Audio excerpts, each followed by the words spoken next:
আসসালামু আলাইকুম। যারা আমার এই ভিডিওটি দেখতেছেন আশা করি সকলে ভালো আছেন। আসলে আমরা খুব একটা খারাপ সময়ের ভিতরে দিনগুলো পার করতেছি, কারণ যতদিনে দেশে যদি মাথা না থাকে, প্রেসিডেন্ট যদি দেশে না থাকে, তাহলে কিন্তু সে দেশটা এলোমেলো থাকে। এখানে কোনো দল মত কোনো কিছু নিয়ে আলোচনা নেই। বর্তমানে যে গভর্নমেন্ট দায়িত্ব নিয়েছে ডক্টর ইউনূস সাহেব, আশা করি উনি দেশটা সুন্দরভাবে পরিচালনা করবে। কিন্তু এক্ষেত্রে টাইমিং এর ব্যাপার, সময়ের ব্যাপার আছে।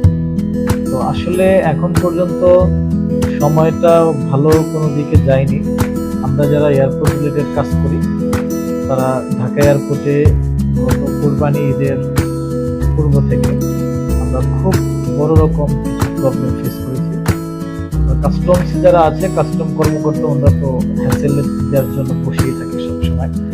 তারা আপনার সাধারণ সামান্য ছোটখাটো ব্যাপারেও তারা কিন্তু খুব ঝামেলা করে, ডিস্টার্ব করে। আমরা চেষ্টা করি সবসময় সবাই ফেয়ারলি কাজ করার জন্য, কারণ ট্যাক্স না দিয়ে কোনো প্রোডাক্ট বের করা সম্ভব না, কোনো কিছু লুকিয়ে করা সম্ভব না। এয়ারপোর্ট থেকে আপনার যে প্রোডাক্টই বের করেন না কেন, আপনাকে ডকুমেন্টেশন শো করে রিলিজ করতে হবে।